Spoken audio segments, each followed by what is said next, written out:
Hello friends, welcome to scholar alight. मैं आज आपको इस वीडियो में रेलवे टेस्ट सीरीज़ उसका पार्ट 4 अपलोड कर रहा हूँ। पार्ट 4 आपको मैं बताने जा रहा हूँ जो कि बहुत ही इम्पॉर्टेंट है। अभी हाल ही में जो रेलवे के एग्ज़ाम होने वाले हैं जो कि स्टार्ट हो रहे हैं आपके 28 मार्च से और जो चलेंगे 30 अप्रैल तक। तो आपका जो इस बीच में जितने भी एग्ज़ाम्स होंगे उसके लिए बहुत ही इम्पॉर्टेंट है, तो आप इस वीडियो को ज़रूर देखें। तो हम स्टार्ट करते हैं रेलवे टेस्ट सीरीज़ पार्ट 4। तो सबसे पहला क्वेश्चन है कि एक कैलोरी बराबर होता है कितने जूल के। जो एक कैलोरी है ऊर्जा वो कितने जूल के बराबर होता है, तो वो होता है आपका 4.18 जूल। ये आपको डेसिमल में भी पूरा याद रखना पड़ेगा क्योंकि बहुत ही पास की वैल्यू दी जाती है, जैसे 4.25 भी दी गई थी इस टाइप से।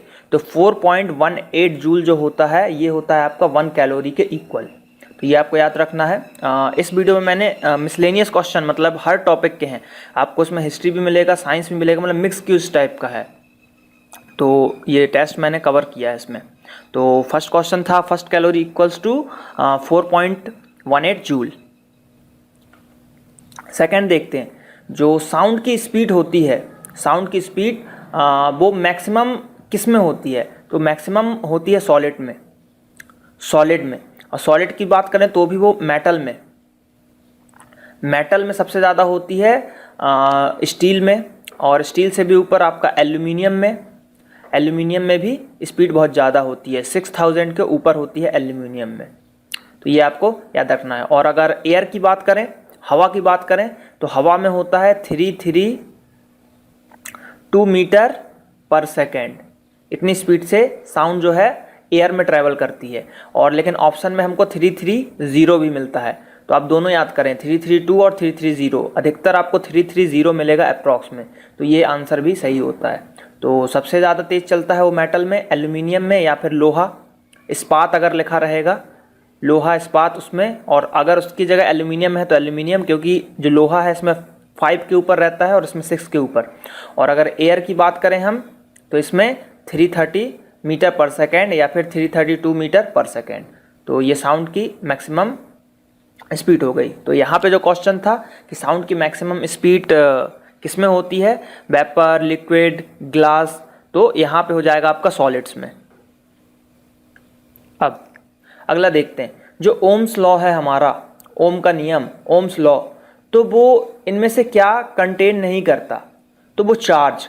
ओम्स लॉ में चार्ज की कोई बात नहीं की जाती है। तो ये आपको याद रखना है। ये थोड़ा टेक्निकल क्वेश्चन हो गया, फिजिक्स में 12th लेवल की फिजिक्स हो गई तो पूछ सकते हैं वो, इसलिए मैंने इस क्वेश्चन को कवर किया है कि Ohm's law does not contain, मतलब क्या कंटेन नहीं करता, तो चार्ज को कंटेन नहीं करता है। अगला क्वेश्चन देखते हैं, which of the following is not a type of microscope, मतलब इनमें से कौन सा जो माइक्रोस्कोप है वो माइक्रोस्कोप का टाइप नहीं है, तो वो है आपका कॉन्वेक्स माइक्रोस्कोप, यानी कि उत्तल लेंस के थ्रू जो माइक्रोस्कोप बनाया गया है वो एक कोई भी टाइप का माइक्रोस्कोप नहीं है। तो ये आपको याद रखने हैं, ये फिजिक्स के क्वेश्चन है। नेक्स्ट क्वेश्चन देखते हैं कि जो रबर आपका, तो वो किस में घुल जाता है, किस में मिल जाता है, तो वो है बेंजीन। रबर जो है आपका बेंजीन में पूरी तरीके से घुल जाएगा। तो ये आपको याद रखना है। हमने जो बेंजीन के शुरू में जो पढ़ते थे, केमिस्ट्री की बात करें तो कुछ इस टाइप का स्ट्रक्चर हमने बेंजीन का पढ़ा हुआ है, इस टाइप का कुछ H और ऐसे यहाँ पे इसके हर जगह पे जुड़े रहते थे, तो ये बेंजीन है। तो इसमें जो है रबर जो है पूरी तरह से घुल जाता है। ये केमिस्ट्री का पोर्शन था। अगला क्वेश्चन देखते हैं, नेचुरल रबर, जो नेचुरल रबर होता है, प्राकृतिक रबर, वो किसका पॉलीमर होता है, तो ये मुझे लगता बताने की जरूरत नहीं है, सबको पता होगा, आइसोप्रीन का पॉलीमर होता है आपका नेचुरल रबर। तो ये आपको याद रखना है, आइसोप्रीन। अगला क्वेश्चन देखते हैं, a good nuclear fuel is, मतलब जो न्यूक्लियर फ्यूल यूज होता है वो कौन सा होता है, सबको पता है यूरेनियम 238 जो यूज़ होता है आपका न्यूक्लियर वेपन बनाने में, न्यूक्लियर एनर्जी से आपका इलेक्ट्रिसिटी जनरेट करने में। तो इससे हम न्यूक्लियर एनर्जी में बहुत ज़्यादा यूज़ करते हैं यूरेनियम। और यूरेनियम को हम जैसे कि अभी 10 साल बाद कनाडा से हमारा वो हुआ है, बॉन्डिंग हुई है, तो 40 साल बाद जो कनाडा हमको यूरेनियम भेजेगा अब। तो ये जनरल अवेयरनेस का भी क्वेश्चन है, आप इसको भी याद कर सकते हैं। ब्लड सेल्स, अब जो ब्लड सेल्स होते हैं हमारे, वो इनमें से क्या कंटेन नहीं करते? WBC, प्लेटलेट्स और RBCs और ब्लड प्लाज्मा। तो इसका आंसर है आपका ब्लड प्लाज्मा। जो ब्लड सेल होते हैं वो ब्लड प्लाज्मा को कंटेन नहीं करते, मतलब उसके अंदर नहीं रहता। और अगर बात करें प्लेटलेट्स, तो जब प्लेटलेट्स कम हो जाते हैं तो खून जो है आपका गाढ़ा से पतला हो जाता है। मतलब अगर हमारा जो खून गाढ़ा रहता है वो प्लेटलेट्स के कारण ही हमारा खून गाढ़ा रहता है। तो जब हमको डेंगू हो जाता है तो यही प्लेटलेट्स कम हो जाते हैं, जिसके कारण से हमारा खून पतला होने लगता है। तो ये आपको याद रखना है। क्वेश्चन ये आता है कि जो डेंगू है, क्वेश्चन ये आता है कि डेंगू जब हो जाता है तो क्या किसकी कमी हो जाती है? तो डेंगू जब हो जाता है तो प्लेटलेट्स की कमी हो जाती है। नेक्स्ट क्वेश्चन देखते हैं। Which of the following are also known as suicide bag? Suicide bag किसे जाना जाता है? तो सुसाइड बैग हम लाइसोसोम को जानते हैं। सुसाइड बैग के नाम से हम जानते हैं लाइसोसोम को। और जो लाइसोसोम है, अगर इसके फाउंडर की बात करें, लाइसोसोम की खोज किसने करी? तो डी डुबे ने लाइसोसोम की खोज करी थी। तो डी डुबे ने लाइसोसोम की खोज करी थी। Chemical name of vitamin E, जो केमिकल नेम है विटामिन ई का, तो विटामिन ई का केमिकल नेम क्या है? विटामिन ई का केमिकल नेम है टोकोफेरॉल। तो अगर आप पूरी विटामिन्स को अगर जानना चाहते हैं तो मैंने एक वीडियो अपलोड किया है विटामिन्स और डिसीजेस के ऊपर। उसमें मैंने पूरी विटामिन्स का केमिकल नेम बताया है और उससे होने वाली डिसीजेस बताई हैं। तो वो आप वीडियो मेरे देख सकते हैं चैनल में। तो इस यहाँ पे जो क्वेश्चन था कि chemical name of vitamin E, तो विटामिन ई का जो केमिकल नेम है आपका क्या है? टोकोफेरॉल।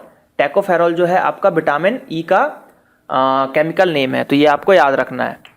अगला क्वेश्चन देखते हैं। लिस्बन जो है वो कहाँ की कैपिटल है?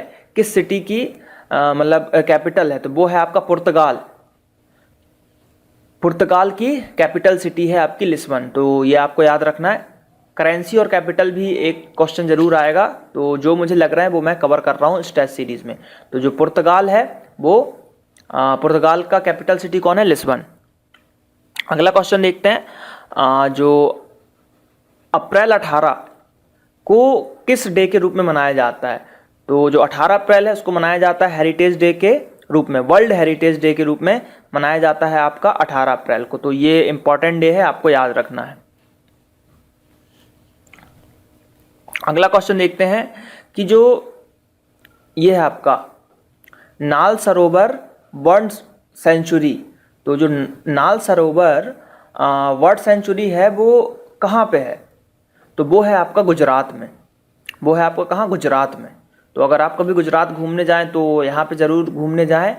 और गिर नेशनल पार्क है गुजरात में। गुजरात में गिर नेशनल पार्क भी है जहाँ पे एशियाई शेर रहते हैं, जहाँ पे एशियाई लॉयन रहते हैं, एशियाई शेर रहते हैं। तो वहाँ भी आप जा सकते हैं। तो ये इंपॉर्टेंट है गुजरात। गुजरात से बहुत से क्वेश्चन आते हैं आपके सेंचुरी के ऊपर, तो वो आपको याद करने हैं। तो नाल सरोवर बर्ड सेंचुरी कहाँ पे हो गया आपका? गुजरात में, जहाँ पे बर्ड सेंचुरी है ये। नेक्स्ट क्वेश्चन देखते हैं। तारापुर एटॉमिक पावर प्लांट किस स्टेट में है? तो तारापुर एटॉमिक पावर प्लांट जो है आपका महाराष्ट्र में है। ये आपको याद रखना है। तारापुर एटॉमिक पावर प्लांट किस स्टेट में है? तो वो है आपका महाराष्ट्र में। अगला क्वेश्चन देखते हैं कि डिस्कवरी ऑफ इंडिया किसने लिखी? तो मेरे ख्याल से ये बताने की ज़रूरत नहीं है, सबको याद होगा, भारत एक खोज। तो discovery of India Jawaharlal Nehru ने लिखी थी। डिस्कवरी ऑफ इंडिया किसने लिखी थी? जवाहरलाल नेहरू ने। अगला क्वेश्चन देखते हैं। डिमांड ऑफ पाकिस्तान रोज किस ईयर में हुआ था? तो वो हुआ था demand for Pakistan rose demand for Pakistan rose जो हुआ था किस ईयर में हुआ था, तो वो हुआ था 1940 में। तो इस समय क्या हुआ था, जो मुस्लिम लीग की मांग कर रहे थे पाकिस्तान वाले या मुस्लिम लोग, तो मुस्लिम लीग की जो मांग कर रहे थे तो उसको इस समय स्वीकार कर लिया गया था कि हाँ मुस्लिम लीग बनेगी। तो उसकी उसकी मुस्लिम लीग की बातों को मतलब स्वीकार कर लिया गया था, तो इसलिए उस समय इसको इस पाकिस्तान रोज ईयर के रूप में मनाया गया था। अगला देखते हैं कि जो इनमें से कौन है जिसने जो राउंड टेबल हुए थे तीनों, जो 3 राउंड टेबल हुए थे, उन तीनों राउंड टेबल हुए थे आपके। एक हुआ था 1930 में, अगला हुआ था 1931 में और अगला हुआ था 1932 में। ये तीनों हुए थे, इसमें हुआ था फर्स्ट, इसमें हुआ था सेकंड और इसमें हुआ था थर्ड। तो इन तीनों राउंड टेबल कॉन्फ्रेंस में इनमें से कौन थे जो तीनों में शामिल थे, तो वो थे आपके BR अम्बेडकर। हमारे जो अम्बेडकर साहब थे जिनने हमारा कॉन्स्टिट्यूशन बनाया है, वो तीनों राउंड टेबल कॉन्फ्रेंस में अवेलेबल थे या फिर उनने अटेंड की थी। तो क्वेश्चन यहाँ से ये आया। एक और क्वेश्चन क्या बन सकता है कि कब कब हुए, तो फर्स्ट हुआ 1930 में, सेकेंड हुआ 1931 में और थर्ड हुआ 1932 में। तो यहाँ से 3 क्वेश्चन ये भी बन गए, तो आपको ये याद रखना है। अगला क्वेश्चन देखते हैं, जो कांग्रेस का फर्स्ट सेशन हुआ था, पहला अधिवेशन कांग्रेस का फर्स्ट सेशन हुआ था, वो कहाँ पे हुआ था, तो वो आपका हुआ था बॉम्बे में। कांग्रेस का पहला अधिवेशन हुआ था आपका बॉम्बे में। अगला क्वेश्चन देखते हैं, इनमें से कौन सा इनडायरेक्ट टैक्स नहीं है, इनमें से कौन सा इनडायरेक्ट टैक्स नहीं है, तो वो है आपका इनहेरिटेंस टैक्स। और अगर आपको टैक्स के बारे में डिटेल देखना है तो मैंने एक ट्रिक बनाई हुई है जिसमें मैंने इनडायरेक्ट और डायरेक्ट दोनों टैक्सों को याद करने की एक ट्रिक बना के रखी है। तो आप मेरे वीडियो में चैनल में देख सकते हैं, आप YouTube पे फाइंड कर सकते हैं कि trick to remember direct and indirect tax. तो अगर इस टाइप से आप सर्च करेंगे तो आपको मेरा वीडियो मिलेगा, उसमें मैंने पूरा एक कोड बनाया हुआ है जिसमें इनडायरेक्ट टैक्स भी मैंने कवर किया है और आपका डायरेक्ट टैक्स भी कवर किया है। तो ये आपको याद रखना है। तो यहाँ पे क्वेश्चन था कि इनमें से कौन सा इनडायरेक्ट टैक्स नहीं है, तो वो है आपका इनहेरिटेंस टैक्स। और बाकी ये sales tax, excise duty, goods and service tax, ये सब आपके जो है इनडायरेक्ट टैक्स हैं। तो ये आपको याद रखना है। तो इनमें से इनहेरिटेंस टैक्स जो है इनडायरेक्ट नहीं है। अगला क्वेश्चन देखते हैं, फर्स्ट इंग्लिश न्यूज़पेपर जो था वो इंडिया का, इन इंडिया, तो वो क्या था, तो वो था the Bengal gazette. The Bengal gazette जो था फर्स्ट न्यूज़पेपर था जो कि इंग्लिश में था इंडिया का। तो ये कुछ मैंने क्वेश्चन कवर किए थे जो कि रेलवे के लिए बहुत ही इंपॉर्टेंट है, रेलवे टेस्ट सीरीज के लिए अभी, और बहुत ही इंपॉर्टेंट क्वेश्चन थे ये। अगर आपको वीडियो अच्छा लगा हो तो आप मेरे चैनल को सब्सक्राइब कर सकते हैं। ज़्यादा से ज़्यादा मेरे चैनल को सब्सक्राइब करें, ज़्यादा से ज़्यादा वीडियो को शेयर करें, फेसबुक, ट्विटर, व्हाट्सएप, जहाँ भी आप शेयर कर सकें। और जल्द ही मैं इसका अब पार्ट 5 भी अपलोड करूँगा, जो कि क्योंकि अभी रेलवे के एग्ज़ाम बहुत ही नज़दीक है, 28 तारीख से रेलवे के पेपर स्टार्ट हो रहे हैं, तो मैं ज़्यादा से ज़्यादा वीडियोस को अपलोड करने की कोशिश करूँगा।